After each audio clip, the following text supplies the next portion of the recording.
You are listening to the HP Outdoors Waterfowl Podcast, episode 47.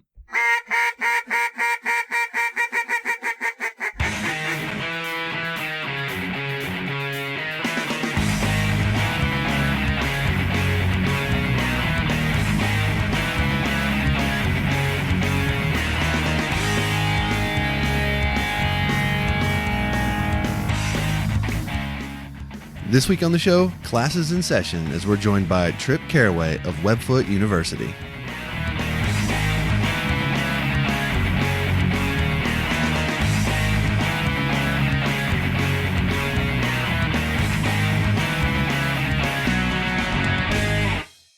All right, welcome everyone to the 47th episode of the HP Outdoors Waterfowl Podcast. We're your on-demand audio source for all things waterfowl and waterfowl hunting. If you're new to the show, you can check out all of our past episodes on iTunes, as well as at hpoutdoors.com. Also, you can catch up with us on all of the different social media sites, Facebook, Twitter, Instagram. We've got a blog over on Tumblr, lots of ways that you can connect with the show. If you've got questions or want to talk with us, you can shoot us an email at info@hpoutdoors.com. And also one of our more popular ways to hang out with us is on our Facebook listeners group. So you can search the HP Outdoors Waterfowl Podcast listeners group on Facebook, request access, and you can come in there and chat with us and all the guys, listening to the show. Got a pretty good group going in there, so that's been pretty good. Joining me this week, as he always does, is Dan Harushka. Dan, what's up, man? Not too much. PA archery season is over, so it is officially time to hammer the birds, my friend. Time to go. You're a duck hunter again. Yeah. I'm excited about that. Yeah, I put a good effort forth, but it just didn't happen. So ready to get back in the swamp and the fields, and there's plenty of birds around. So excited to get on them. Yeah, that's awesome. Well, welcome back to the Brotherhood. Glad to have you. And we got a good show lined up this week. We are going to be joined by Tripp Carraway of Webfoot University. And if you're not familiar with Webfoot, they've got a really cool thing going on that they've rolled out, and excited to chat with him about what they have, and I think it's a really cool concept that they have, and it kind of goes a lot sort of in hand with what we do here as far as talking about tips and techniques, and just a place where guys can go and ask questions and just learn and all that good stuff. So good stuff coming from Tripp a little bit later. We're also going to have our retriever training quick tip of the week, brought to you by Barton Ramsey and Southern Oak Kennels. And we are going to sort of change gears a little bit here with the show, Dan. And, we've decided that for a multitude of reasons, which we'll get into here a little bit, that we're going to change up the release for the schedule on the show. And we're going to go away from a weekly release of the podcast, but we're going to transition to a monthly release like we were doing throughout the summer. And I think in the long run, Dan, this is going to be a beneficial thing for everyone. But mostly, I mean, it's just something that we have a hard time kind of keeping up with as far as the work and all of that's required to put out a quality product on a weekly basis. And quite honestly, we'd rather have fewer podcast releases and have top-notch quality material versus doing it every single week and not having quite as good a content for you guys to listen to. Yeah, it's just one of those things. It's weekly. It's with our jobs, the normal 9-to-5 jobs and everything. It's tough to put out quality content, like you said, and that's something that we don't want to get away from. So I think the monthly podcast is good. I know we're going to catch flack about it. The guys already wish there were more per week, but it's what we got to do, and it's what we're going to do. So we'll keep it going, and it is what it is. Yeah, that's just the reality of it. Unfortunately, we both work full time. You've got 3 kids. I've got 1. We're in the middle of hunting season. We've got to be fathers and husbands and all that kind of stuff too. So, it's just a lot on our plate. So we're gonna go back to a monthly release, at least for a while, and see how that goes. And then also, we've got some other stuff that we're gonna try to kind of shift into and incorporate more video type tutorials on our YouTube channel, some more product reviews on there, try to give you some visual stuff to kind of go along with some of the things that we talk about on the show as far as tips and techniques. So going to be doing that more. We're going to be blogging more throughout the season here. that you can go to hpoutdoors.com, check out the blog on our media page, and follow us and check out updates on our hunts and stuff. We're still going to have the weekly quick tip segment, so you'll still be getting at least something from us on a weekly basis. And then, of course, our monthly release will have all of the various segments. We'll still be bringing you great interviews, really great content on all of that front. So it's not like we're going away. We're going to shift gears and take a little different approach that hopefully allows us to kind of manage our work-life balance, so to speak, and and become less kind of cumbersome and just kind of something that we really look forward to doing versus something that we got to kind of stress through and try to meet deadlines and stuff. So like I said, in the long term, I think it's going to be a lot of good changes as far as what the content is that we're able to put out. And of course, obviously, if someone wants to stroke us a couple checks so that we can do this full time, our phones are on as well. But until that happens, we're going to go to the monthly release. So for this episode, we've got a little bit of condensed stuff here as far as the segments are concerned. We're going to push off the Ask HP question and the waterfowl news to next episode. So let's go ahead, Dan, and roll right into our retriever training quick tip brought to you by Barton Ramsey and Southern Oak Kennels. Hey guys, this is Barton Ramsey with Southern Oak Kennels with your retriever training quick tip of the episode. This week I want to talk about some philosophy behind gun dog training. I've noticed some of the questions that you guys have posted recently on the HP Outdoors Facebook page. A lot of them regarding concerns about a dog that just seems to go nuts and go wild when you are duck hunting. And I've definitely felt the frustration of having a dog that cooperates very well in a training scenario.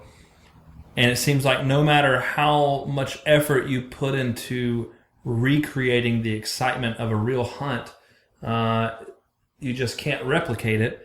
And so when the dog gets in a hunting environment, when he begins to hear calls and wings whistling and sees ducks working, they tend to go nuts. And so I do want to say on the front end, and it's not a slight to anyone, a lot of this has to do with breeding and not training.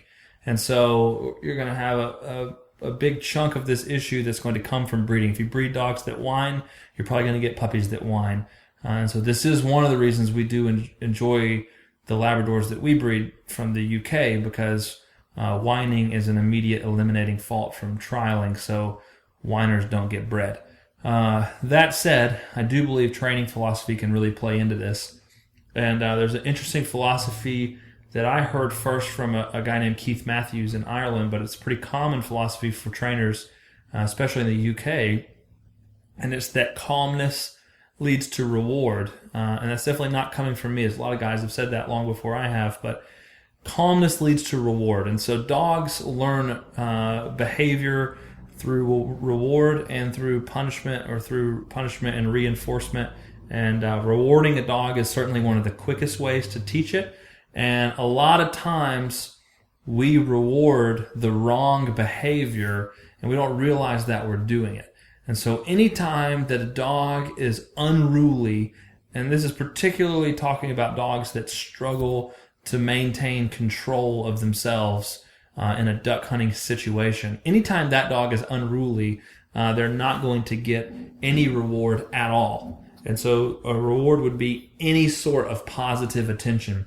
So with a dog like that, there's going to be no fun, happy bumpers, hey-hays, whatever you want to call them. There's going to be no horseplay and no jacking around.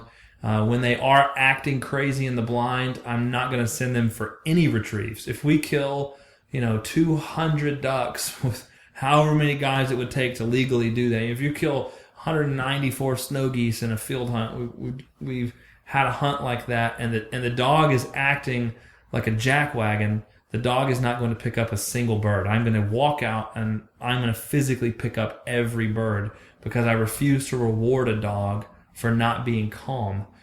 And so what you need to do is begin to work that into everything you do. Every door that's open, the dog has to be calm and sit before they go through. Anytime food is given, the dog has to be calm and sit before any food. No petting, no loving, nothing until the dog is completely calm. And so I think if you guys would incorporate that, there's lots of practical ways that we can talk about later on in different episodes. But I think if you begin to think about that, what sort of things do you do that reward your dog? And do you ever do them when the dog is not being calm? How can you quit doing that? And how can you reward him or her for calm behavior? And ideally, you would start that at 8 weeks. And so hopefully for you guys who are beyond 8 weeks and you're working with a dog now, maybe you can incorporate some of that. For those getting puppies, hopefully it'll be a part of your training routine. And we look forward to coming back with you next week for more tips. Hope you guys have a good week. All right. We'd like to thank Barton for his contributions to the show. Definitely check out Southern Oak Kennels online on social media. And Dan, I think this is a really cool thing here because this week's segment with Barton is directly related to the questions and the information that he sees come across the HP Outdoors Waterfowl Podcast Listeners group on Facebook and stuff like that. So he's on there, he sees the questions, and it's just awesome how he can respond to these questions right here on the show because he sees the guys asking it. So hopefully a lot of guys found this week's segment to be very beneficial.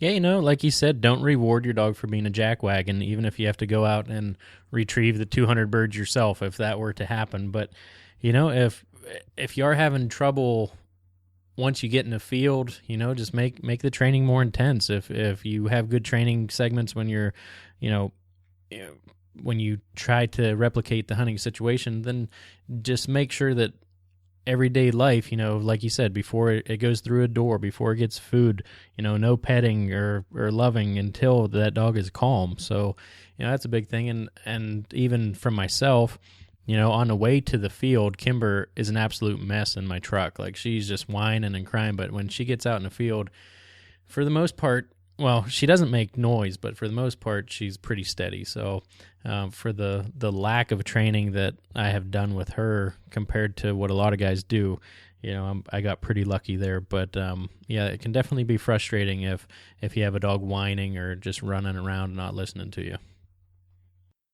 Yeah, as much enjoyment as a great dog can add to a hunt, about the same can be said for a dog that doesn't behave properly in the blind as much as it can detract from a hunt. And it can really be frustrating if your dog's flaring birds and, causing problems in the blind. So, no one said it was easy, having a great retriever. So, if you're going to go down that road and you're going to tackle it by yourself, be ready to put in some work because it takes that and it's not an easy deal. So, but again, great information this week from Barton, and definitely check out Southern Oak Kennels.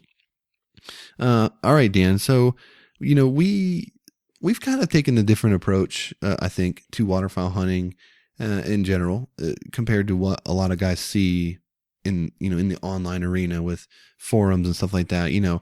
Pretty much you ask a question in a forum, you get bashed instantly, and someone wants to tell you about how their brand of decoys is better and how their calls are better and how you don't know what you're doing and blah, blah, blah, blah. We've all seen it.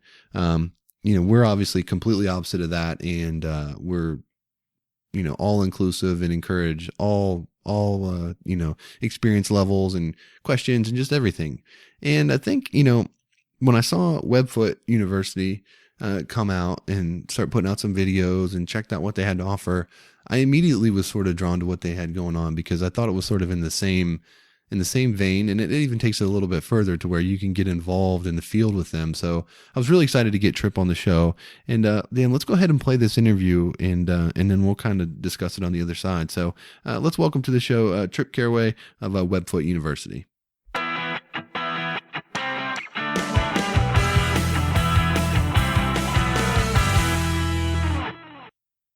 All right, guys, we'd like to welcome to the show a guy that's got a really kind of neat thing going on, and it's something that I think a lot of guys could really benefit from. And, quite frankly, I'm surprised that there's more of this type of thing in the marketplace. But joining us today, Tripp Carraway, Webfoot University. Tripp, how's it going, man? Pretty good, man. How's it going, guys? Hey, we're doing great. We appreciate you giving us a few minutes of your time here. And, the whole idea of Webfoot University is kind of a cool deal, man. I saw your guys' stuff on, social media and kind of started following what you guys had going on and just kind of the angle of, tips and tactics and things that you guys have been putting out. So talk to us a little bit about, for the guys that may not be aware of what Webfoot University is, tell us a little bit about what you got going on and sort of how you kind of came up with the concept.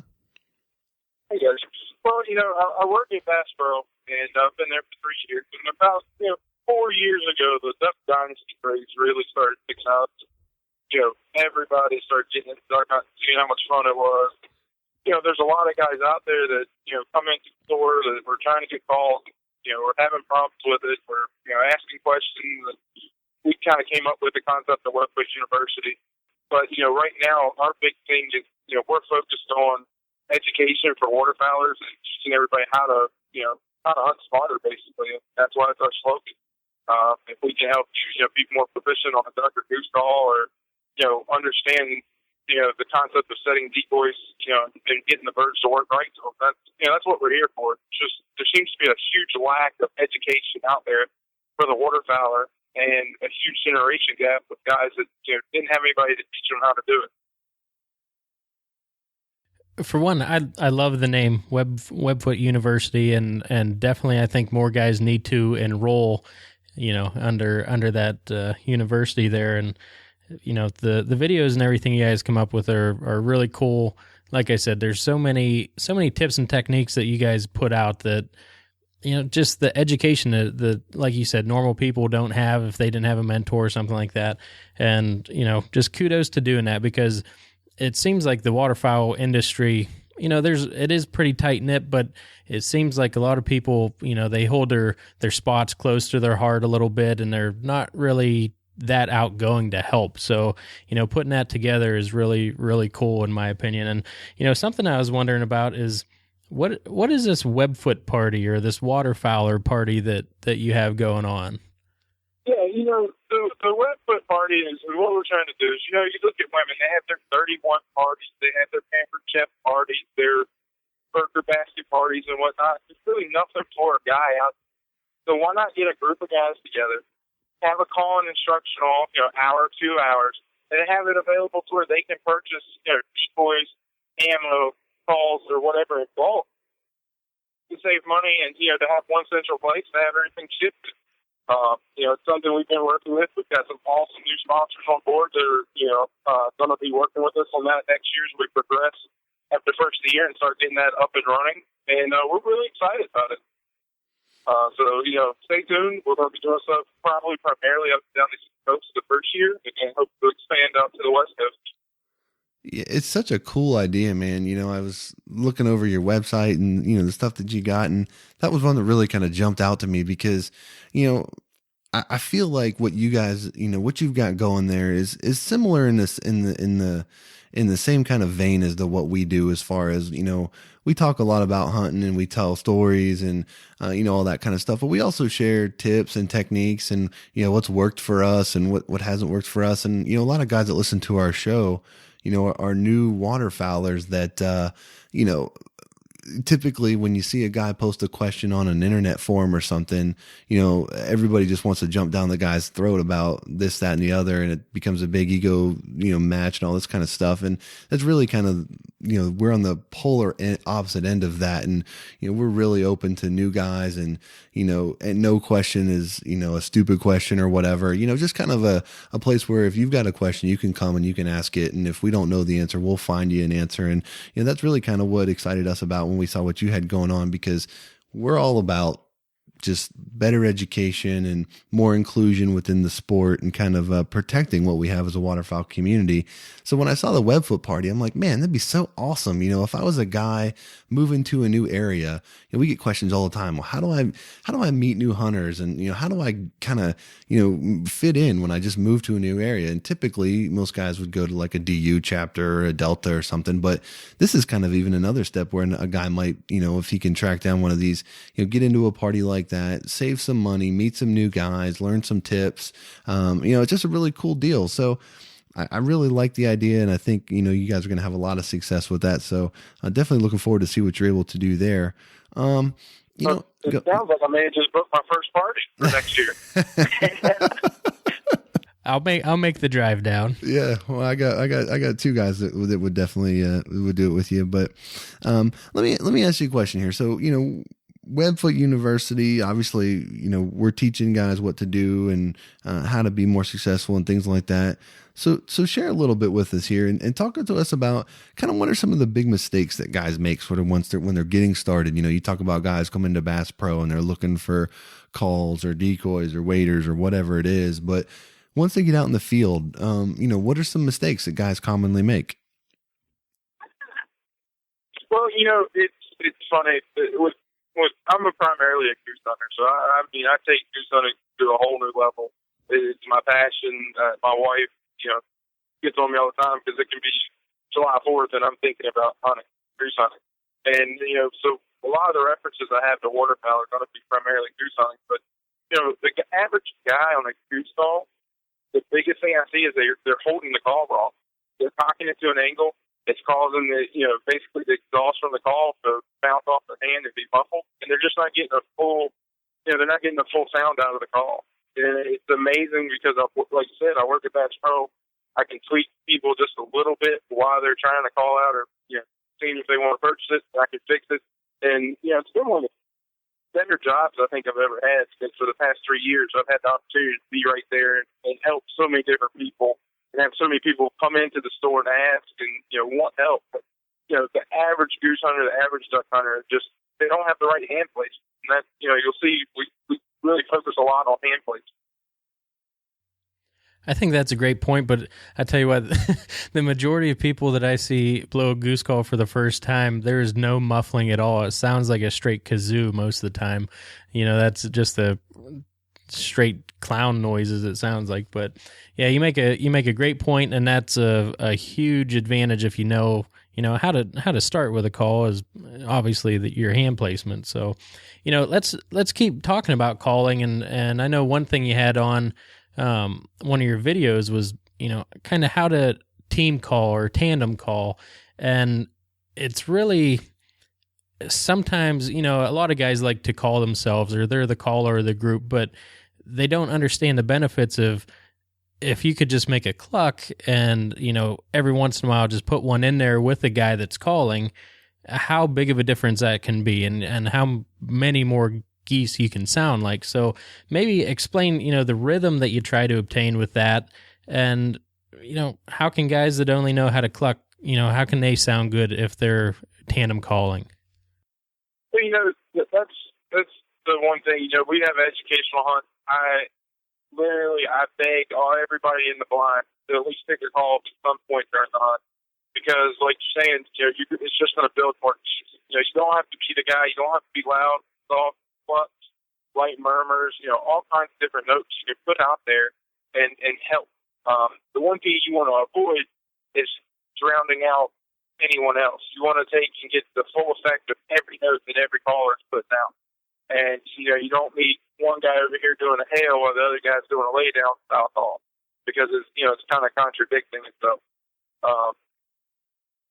So when you break it down and look at it, just everybody wants to get on a call and be a powerhouse and just run it for all it's worth and sound like, some of these guys on these YouTube videos that are just wailing on calls.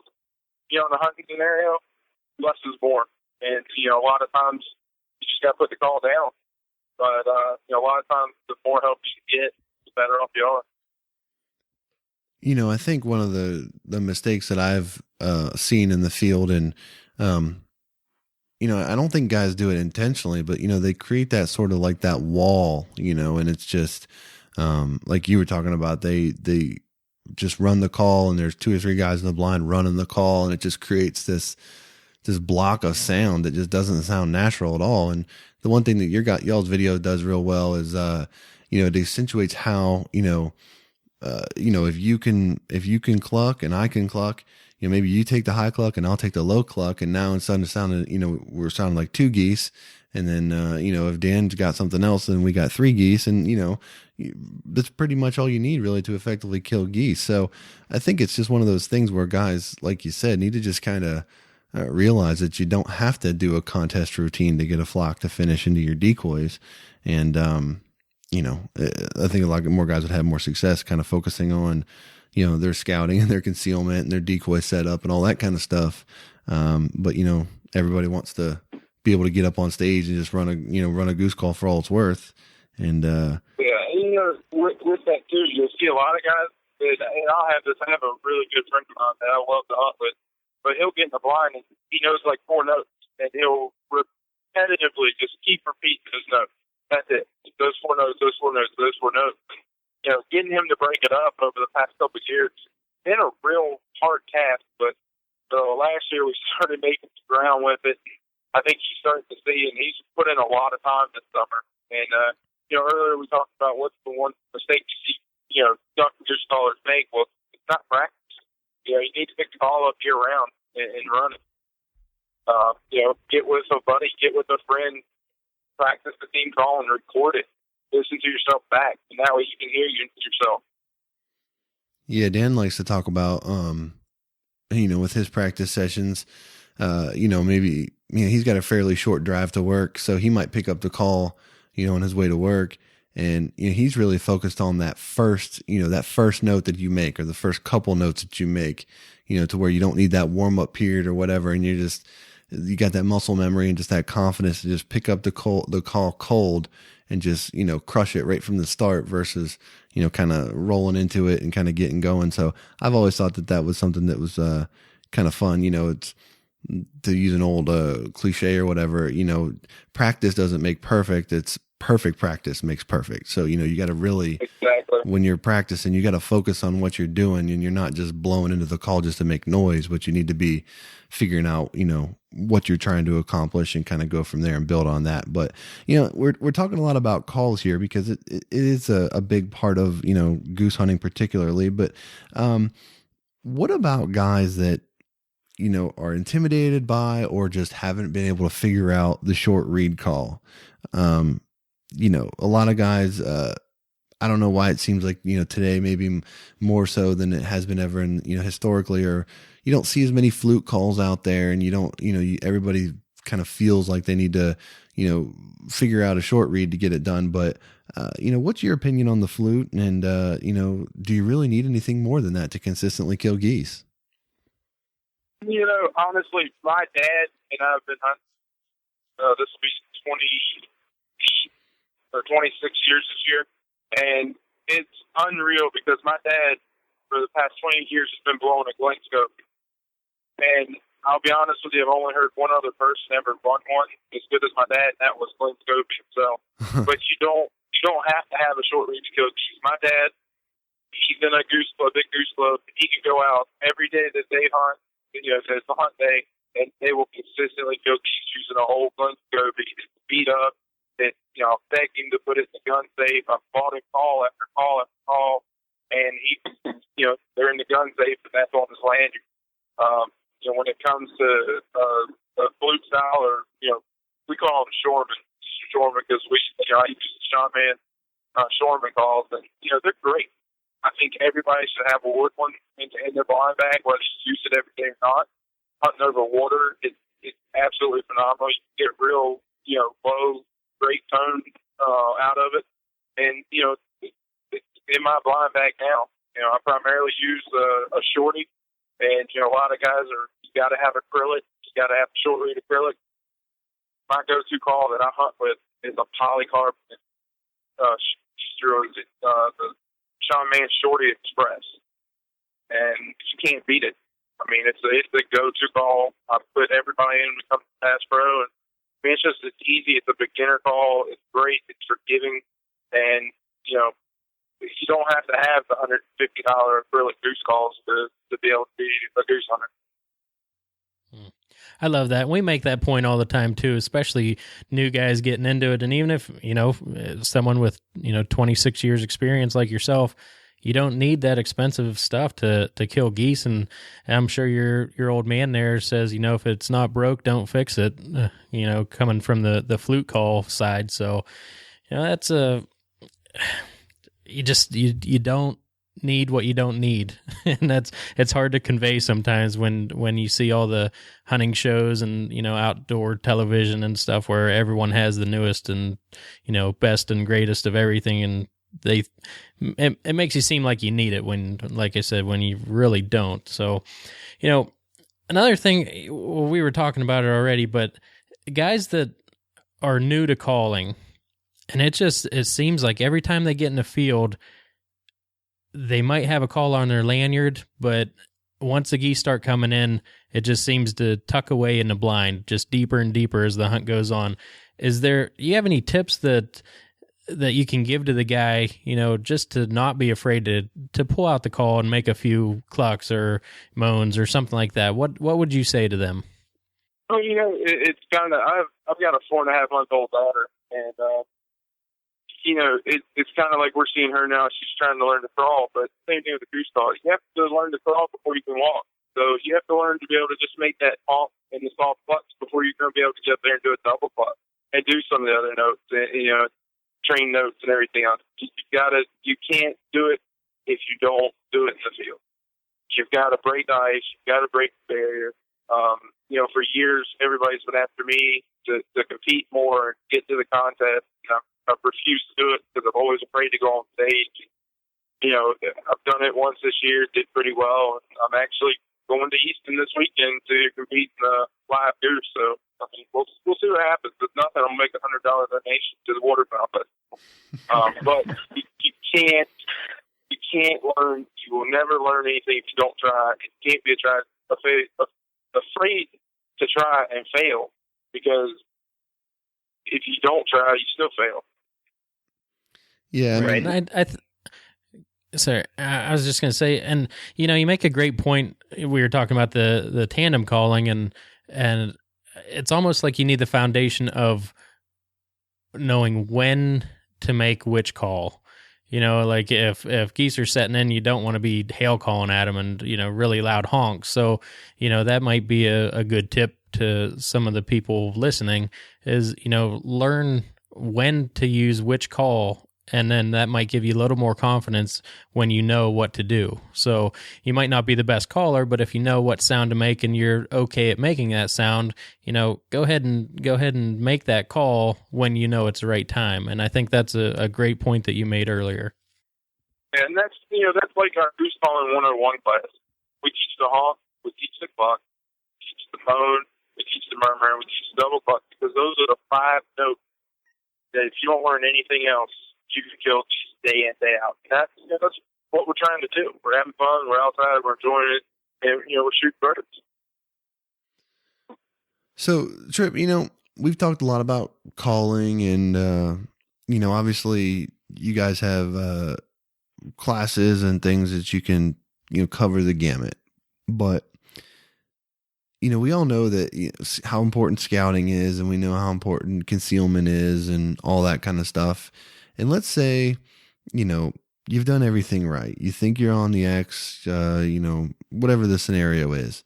But for whatever reason that day, things just aren't going your way. Something's changed, and now it just seems like kind of everything's gone out the window, and you're just trying to scratch your, limit or scratch some birds that day.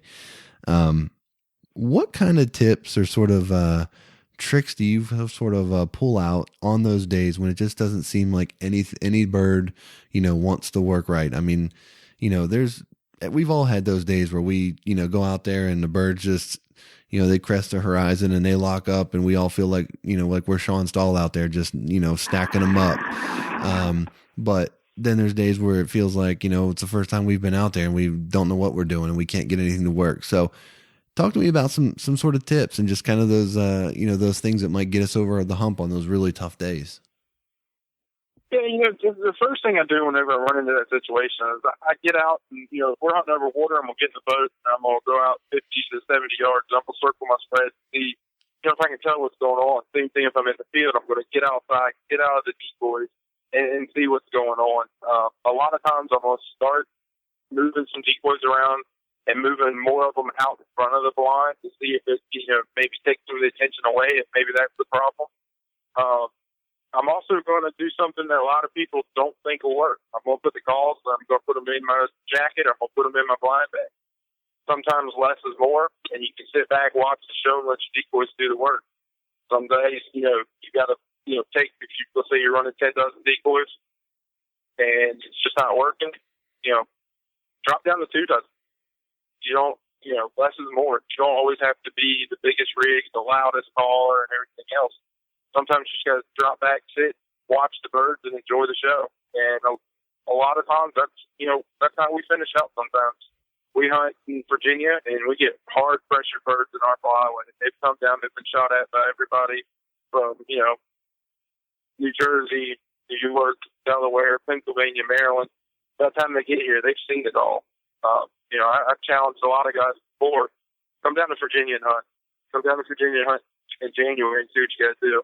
Because it's not easy, and sometimes you just got to think outside the box, be quiet, fewer decoys, and finesse hunt. Yeah, I've. It's funny because you're even further south in Virginia than I am, so you're even getting birds after I've shot and missed at them. But you're right. It does get challenging at the end of especially later in the year, and thinking creatively and just sort of trying something different is sometimes what it takes. And sometimes they work, sometimes they don't. But it's one of those things where you're not really left with much choice when you're sitting there watching birds finish out of range or in the field next to you, or whatever the case might be. So I think that's one thing that we've highlighted recently on our show is flexibility. And if you see one flock finish somewhere that you're not happy with, if you see a second flock do the same thing, it's time to make an adjustment because something's going on. So a lot of times that's an important thing is knowing when to pull in some of the rig or readjust and all that kind of stuff. So definitely something to keep in mind. Mm-hmm. I'll agree with you on that too, because you've got to be on your toes and ready to adjust throughout the hunt from the first 30 minutes to the last 30 minutes. Birds are constantly changing. You never know when you might get the same group of birds that came through earlier come back and give you another look. So being able to adjust, being able to check the wind, know that you need to move your spread, and some of the stuff that we teach at some of our decoy strategy classes. It really all comes into play. Dan, you got anything else? Any other questions you want to ask? No, well, not so much a question, but I was driving on the interstate today, and I knew my exit was in 3 miles, and I got behind this car. Speed limit 65, and this guy was going 55. So now I'm down to like 2.5 miles, and I know from experience that I should just go out and, get around this guy and exit off the interstate, and, my life would be so much better. But instead, I, just slowed down, got passed by a couple different cars, and, I was just miserable because the guy got off the same exit. Then we were down to one lane, and I was just miserable following this guy for like 20 miles, way under the speed limit. And it took me back to just thinking, experience like that, like I knew I should have went around him, and now I'm miserable. And the entire time I was like, this is like watching 2 flocks or the first flock land outside my decoys and not doing anything about it. And then just being miserable, watching that second or third one before I actually made an adjustment. So, the more that you get out and the more experience you have, the easier it is to make an adjustment, like moving your decoys or, getting out in your boat and checking, making sure nothing is glaring, or, going from 10 dozen decoys to 2 dozen decoys. I think a beginning waterfowler really wouldn't jump on that opportunity, but I think the more experience that you have or listening to tips like this, I think might get you moving a little bit quicker. So that was going through my head today, just a random thought there. Well, to kind of tag along with that, a couple of years ago, my dad and I were hunting in one of the pits at his gun club. And it was one of the weeks near the end of the season where you could hunt 2 days in a row. And we hunted the pit, and we had the 20-foot decoy trailer full of decoys. We dumped everything, and all the birds kept landing at the bottom of the field all day long. Couldn't do anything. So we figured we knew what was going on. So the next morning, I went and got one of the decoy bags. I got 6 decoys, and we walked down to the other end of the field and got in the hedgerow. Within 15 minutes, we killed our 4 birds and we're packed up coming home. And it's, we had a perfectly good decoy trailer with probably, 10 dozen goose decoys in it, but we did it over 6. And, you don't always have to be the biggest and baddest thing out in the field. And that's, the hardest thing to get people to understand. And it should be easier because you don't have to spend as much money. I agree with that. Yeah. One of my favorite quotes that we've had on the show is I'm bringing him up for the second time. This interview with Sean Stahl when we had him on the show. Yeah, he really kind of put it in perspective. Is that everything that you have at your disposal is just a tool, and at the end of the day, you're just trying to get the birds to do what you want them to do.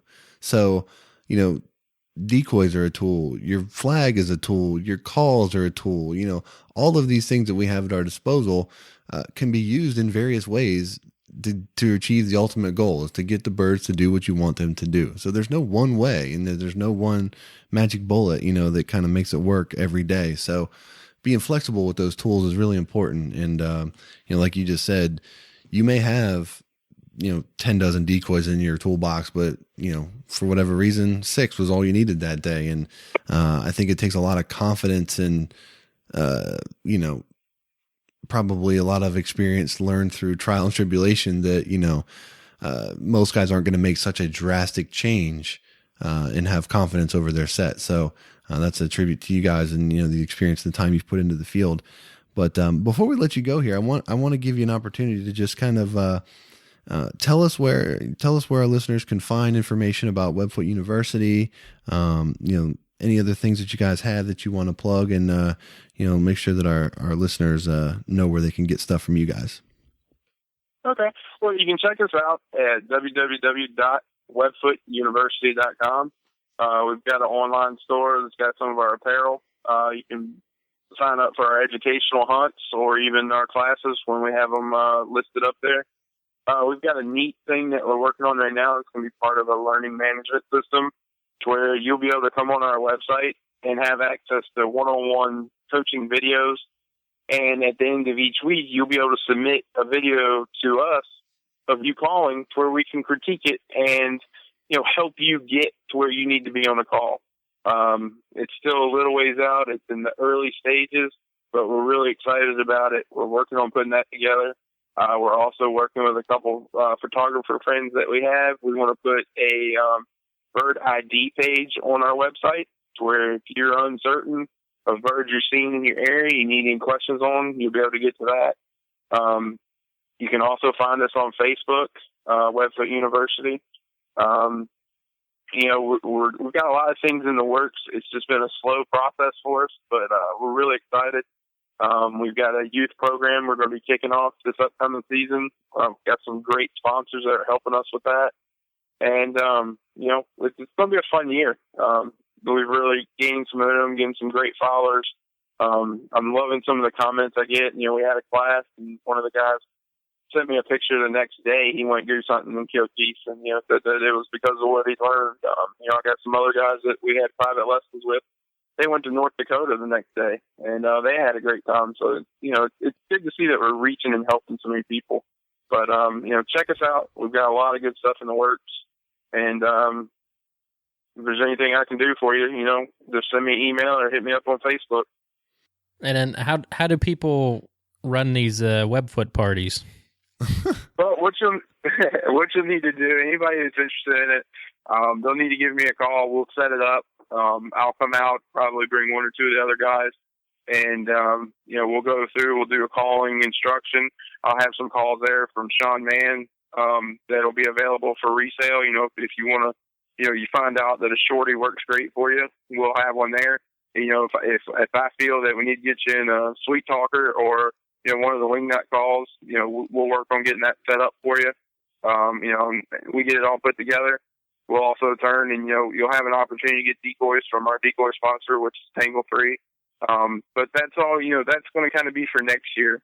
In order for us to save money on the shipping and everything, it's down the road. This year's kind of already a short notice, but, it's going to be a lot of fun. I promise you, anybody signs up for a party is really going to enjoy it. I mean, what a better way to spend the afternoon than spending money on decoys, calls, and hanging out with your buddies. There you go. Yeah, I mean, I that sounds like a great idea for, like like in the off season to me. You know what I mean? It's a lot of guys we talk to through this show. As soon as the season's over, I'm already thinking about next year and counting down the days. And I'm kind of like you, Tripp. July, I got the calls out, or I just break decoys out and start messing around. And my wife thinks I'm crazy, but I think a waterfowl party or kind of thing would be cool. So definitely think you guys will have something to build on there.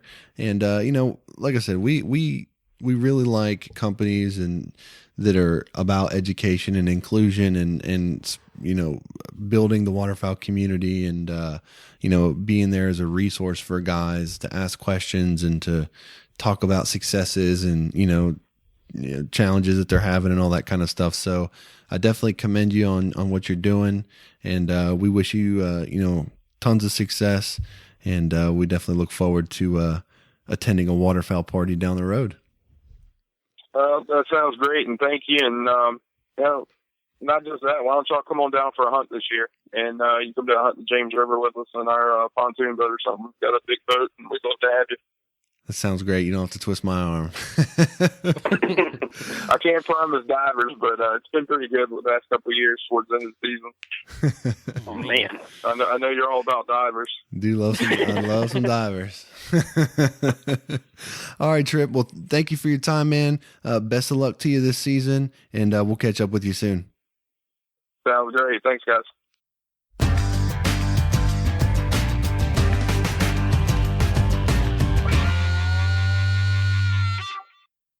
All right, thanks to Tripp again for making a few minutes for us and joining us on the show. Dan, it's kind of nice to hear a fellow Virginia waterfowler on the show here. I think that's a first for us since we've started. Yeah, I think so too, and definitely appreciate the invite to go down there and crush some birds with him. But the whole Webfoot University concept is really cool, and like you said, to be inclusive of everyone and when you get questions, not just bash people. I think, it's just awesome what he's doing. And I think we're kind of in the same ballpark there. And, it saves so much frustration for people to get tips from someone like Tripp or listening to our podcast than going through it if you don't know what you're doing, a beginner level or whatnot. And I think that both of us give good tips on, more of a higher level too. So it's really cool, and he's a pretty innovative dude too. Talking about these Webfoot parties, and I think that is really cool. You always see the girls going out to Tupperware parties, or they call them Tupperware parties, but I don't really know if that's what it is. I never seen any Tupperware, but anyway, it'd be pretty cool to go and hang out with some guys and look at what he has going on there. Yeah, I mean, you can pretty much make up any excuse you want for me to come and hang out with dudes and talk waterfowling and stuff like that. So, you pretty much say the word and I'm there. And if I can, get a good deal on some ammo or something like that in the meantime, heck, that's even the better. So definitely some cool stuff going on. And, keep your eyes out on Tripp and the guys over there at Webfoot U. And, they've got a lot of stuff good, a lot of good stuff coming down the line. So definitely keep them on your radar. All right, Dan. Well, I guess, as we kind of wrap up this week's episode, it's going to be kind of so long for a little while. I don't know. We haven't really discussed when within the month, the release will be, but we'll certainly put that out on social media and stuff like that once we make that decision. But again, you'll be hearing quick tips from us and a lot of other stuff that we're going to be putting out. It'll just be a little bit more than just podcasting now, hopefully. So that's ultimately the goal, and just keep building the community and talking waterfowl hunting with all you guys out there listening to the show. Like you said, it is sad to go away from the weekly, but it's something we got to do with some hectic work schedules, and things change, and it is what it is. So we're still here, we're still around, and we'll still be coming to you weekly with the quick tips and monthly with the main segment. So, we're probably going to be long-winded on the main segments, I would imagine. Yeah, maybe the shows will be a little bit longer, and guys can break them up and tackle it that way.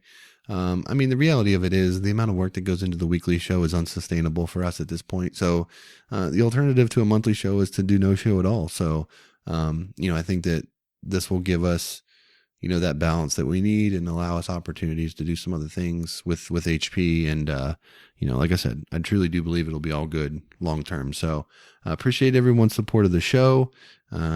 I do want to take a moment just to thank the partners of this show that have at least in part made the show possible. Sitka Gear, Sportier. You can go to Sportier's website, enter the discount code HP Outdoors to receive 10% off your purchase. DeLorme, you can go there and also use the HP Outdoors discount code. That is all capital letters, case sensitive, for the Earthmate app. They've just recently done a relaunch there with, landowner information and wildlife management area boundaries and property boundaries and stuff like that. So lots of good things coming from DeLorme. Big Al Silhouette Decoys and Higdon Decoys. So again, thank you to them and thank you to everyone else for supporting the show. Dan, you got anything else before we close it out? No, just keep active with us with all the emails and calls and the Facebook listeners group, and we love seeing the success. So stay safe, and we'll be talking to you soon. That's going to do it for the 47th episode of the HP Outdoors Waterfowl Podcast. We'd like to thank Tripp from Webfoot University for joining us on the show. Definitely check them out, and definitely check us out on iTunes. You can catch up on all the past episodes. You can subscribe so that all the new episodes get pushed out to you automatically, and you can also leave a 5-star rating and review if you're so inclined. So this is it. So long for a little while, but not for too long. Best of luck out there. Keep sending us pictures and emails, and until next time, for Dan, I'm Josh. Take care.